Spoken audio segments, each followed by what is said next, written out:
Good morning students. आज हम करेंगे स्वर नाम। स्वर नाम करने से पहले हमें ये पता होना चाहिए कि संज्ञा क्या होती है।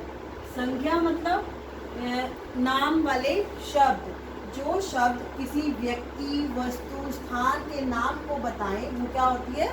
संज्ञा। यानी कि जितने भी नाम हैं, चाहे वो सजीव वस्तु है, चाहे वो निर्जीव वस्तु है, सबका जो है इस संसार में क्या है? एक नाम है, जो ये क्या कहलाते हैं? संज्ञा शब्द कहलाते हैं। जैसे ये पंखा, या किसी लड़की का नाम हो, मुस्कान, सिमरन, खुशबू, तो मतलब ये क्या है? संज्ञा शब्द। तो ऐसे ही हम संज्ञा शब्द के बारे में हम करेंगे। जैसे ये हमने एक उदाहरण लिया, राम एक अच्छा लड़का है, राम बहुत होशियार है। राम क्या है? किसी लड़के का नाम है, तो राम क्या है? संज्ञा शब्द है। तो राम सदैव दूसरों की मदद करता है, राम बहुत मेहनती है, या राम 8वीं कक्षा में पढ़ता है, या राम 6ठी कक्षा में पढ़ता है, राम अच्छी हमेशा स्कूल टाइम पर आता है। हम कुछ भी कह सकते हैं, ठीक है ना। ये क्या है? राम क्या है? ये किसी का नाम है। और ये देखो, हम बार बार क्या कर रहे हैं? उस नाम को रिपीट कर रहे हैं, दोहरा रहे हैं। तो क्या क्या हमें अटपटा नहीं लग रहा? आप लोग ऐसे ही बोलेंगे नहीं ना? यानी कि इस शब्दों के दोहराव से बचने के लिए, शब्दों का दोहराव क्या होता है? शब्दों का बार बार आना, एक ही शब्द का बार बार आना, जो हमें सुनने में बहुत ही अजीब लगता है, अटपटा लगता है, जिसके कारण हमें किसी दूसरे की बात सुनने में इरिटेशन भी होती है कई बार। तो वो क्या होता है? इसी वजह से होती है कि हम एक ही बात को, एक ही शब्द को हम कई बार बार रिपीट करते हैं। तो वो क्या होता है? हमारे अंदर एक इरिटेशन आ जाती है, हम उसकी बात सुनना नहीं पसंद करते। इन्हीं शब्दों के दोहराव से बचने के लिए हम जिन शब्दों का प्रयोग करते हैं, वो शब्द क्या कहलाते हैं बेटा? स्वर नाम। ओके, तो स्वर नाम का शाब्दिक अर्थ क्या होगा? सबका नाम। जो चाहे वो सजीव वस्तु है, चाहे वो निर्जीव वस्तु है, उनके नाम की जगह हम लोग जिन शब्दों का प्रयोग करते हैं, वो कौन से शब्द होते हैं? स्वर नाम शब्द। तो अब हम स्वरनाम शब्द की स्वरनाम की परिभाषा में क्या बन गई? स्वरनाम की परिभाषा, संज्ञा के स्थान पर प्रयुक्त होने वाले शब्द क्या कहलाते हैं? स्वरनाम कहलाते हैं। ठीक है, जैसे वह, यह, वे, ठीक है, ये क्या है? सारे स्वरनाम शब्द हैं। हम किसी भी प्राणी, वस्तु, स्थान का नाम जो है बार बार रिपीट ना करें, उसके लिए हम क्या शब्द का प्रयोग करते हैं? स्वरनाम शब्दों का। ठीक है बच्चों, ये तो होगी स्वरनाम शब्द की परिभाषा, मतलब वो होता क्या है, हम इसका प्रयोग क्यों करते हैं और कैसे करते हैं। आगे हम पढ़ते हैं स्वरनाम के भेद। इसके कितने भेद होते हैं? स्वरनाम के 6 भेद होते हैं। ठीक है, स्वरनाम का भेद कितने होते हैं? 6। पहला क्या होता है? पुरुषवाचक स्वरनाम, पुरुषवाचक। दूसरा निश्चयवाचक, तीसरा अनिश्चयवाचक, फिर संबंधवाचक, फिर प्रश्नवाचक और फिर निजवाचक। हम रिपीट करेंगे कौन कौन से 6 भेद हैं? पुरुषवाचक स्वरनाम, निश्चयवाचक स्वरनाम, अनिश्चयवाचक स्वरनाम, संबंधवाचक स्वरनाम, प्रश्नवाचक और लास्ट वन क्या है? निजवाचक स्वरनाम। अब हम इसके बारे में पढ़ेंगे कि पुरुषवाचक स्वरनाम होता क्या है। पुरुषवाचक स्वरनाम में 3 चीजें मायने रखती हैं, जिसमें हमें, जिस स्वरनाम शब्दों में हमें 3 चीजों का ज्ञान हो। वक्ता, बोलने वाला, जैसे हम अपना एग्जाम्पल है, मैं क्या हूँ? वक्ता हूँ। श्रोता मतलब सुनने वाला, जो आप सुन रहे हो, आप क्या हो? श्रोता। अन्य मतलब जिसके बारे में बात हो रही है, हम क्या कर रहे हैं? ये टॉपिक पढ़ रहे हैं, तो ये क्या है? एक अन्य चीज है। ठीक है, जैसे हम लोग ये कहेंगे, हम दोनों मैं और मेरा जो फ्रेंड है, आपस में बात कर रहे हैं कि राम आज स्कूल नहीं आया, यानी कि हम तीसरे पर्सन के बारे में बात कर रहे हैं।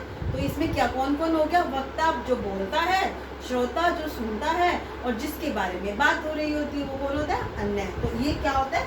जो जिस वाक्य में इन तीनों के बारे में वर्णन किया गया हो, वो कौन सा स्वरनाम होता है? पुरुषवाचक स्वरनाम। ठीक है बच्चों, नेक्स्ट वन हम पढ़ेंगे निश्चयवाचक स्वरनाम।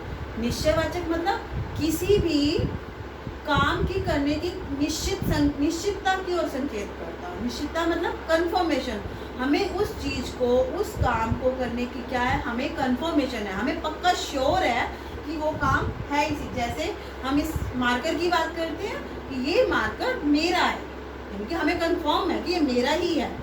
तो ये पुस्तक हम जैसे हम ये करेंगे, ये पुस्तक मुस्कान की ही है, तो मतलब किसकी है, मुस्कान की, हमें इस बारे में पता है। तो ये क्या हो गया, निश्चयवाचक। अब इसमें अनिश्चयवाचक क्या होता है, जिसमें हमें कंफर्मेशन नहीं होती, बिल्कुल निश्चयवाचक का उल्टा होता है, जिसमें हमें कोई भी मतलब एक कंफर्म नहीं होता कि ये चीज़ किसकी है। जैसे हम लोग कहते हैं घर में कोई दरवाजे पे आया, आप लोग कई बार मम्मा को बोलते हो मम्मा बाहर कोई आया है, यानी कि आप नहीं जानते कौन आया है, लेकिन कोई आया है, ठीक है। कुछ गिर गया, क्या गिरा हमें नहीं पता, कुछ गिर गया, मतलब जिसके बारे में हमें पता नहीं है लेकिन वो काम हो रहा है, वो क्या होते हैं, अनिश्चयवाचक सर्वनाम। वो शब्द जो हम प्रयोग करते हैं ना, कोई, कुछ, तो वो क्या होते हैं, अनिश्चयवाचक सर्वनाम के शब्द होते हैं। नेक्स्ट है संबंधवाचक सर्वनाम। संबंधवाचक सर्वनाम में यानी कि एक संज्ञा शब्द दूसरे संज्ञा और सर्वनाम शब्द से अपना संबंध स्थापित करता है या बताता है, वो क्या कहलाते हैं, संबंधवाचक। जैसे जो और वो, जो जैसा करेगा वो वैसा ही भरेगा, ठीक है। यानी कि जो शब्द किससे संबंधित है, वो से। कैसे हुआ, जो जैसा करेगा, एक संज्ञा शब्द है, मतलब एक स्वर्णाम शब्द या संज्ञा शब्द कोई भी आ सकता है इसमें। जो जैसा करेगा वो एक है, वो वैसा ही भरेगा, वो किस पे डिपेंड हो गया, उस जो के ऊपर। जो जैसा करेगा वो वैसा ही भरेगा, तो वो वैसा भरेगा किस पे डिपेंड है, जो जैसा करेगा। यानी कि सब आपस में, दोनों में संबंध स्थापित करें, दो वाक्यों में, दो उपवाक्यों में आपस में संबंध स्थापित करें, वो कौन सा सर्वनाम होता है, संबंधवाचक सर्वनाम। अब देखो प्रश्नवाचक सर्वनाम।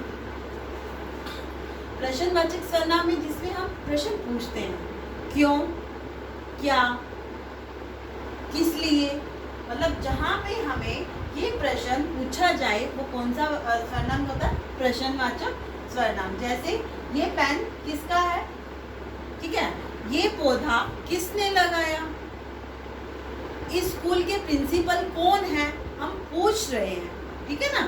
तो हम पूछ रहे हैं, क्वेश्चन कर रहे हैं सामने वाले से, वो कौन सा सर्वनाम हो गया, प्रश्नवाचक सर्वनाम। अब लास्ट वन आता है निजवाचक सर्वनाम। निज मतलब स्वयं, यानी कि खुद के लिए, यानी कि हम जो है खुद के लिए जिन शब्दों का प्रयोग करते हैं वो कौन सा सर्वनाम होता है, निजवाचक। जैसे मैं यह काम स्वयं कर लूँगा, स्वयं मतलब अपने आप के लिए हम लेंगे, हम खुद की कर लेंगे, ठीक है ना, वो क्या होता है, निजवाचक सर्वनाम। और इसका एक एग्जाम्पल, जैसे मैं अपना होमवर्क अपने आप ही कर लूँगा, अपने आप ही कर लूँगा, अपने आप मतलब हम खुद ही कर लेंगे, ठीक है ना।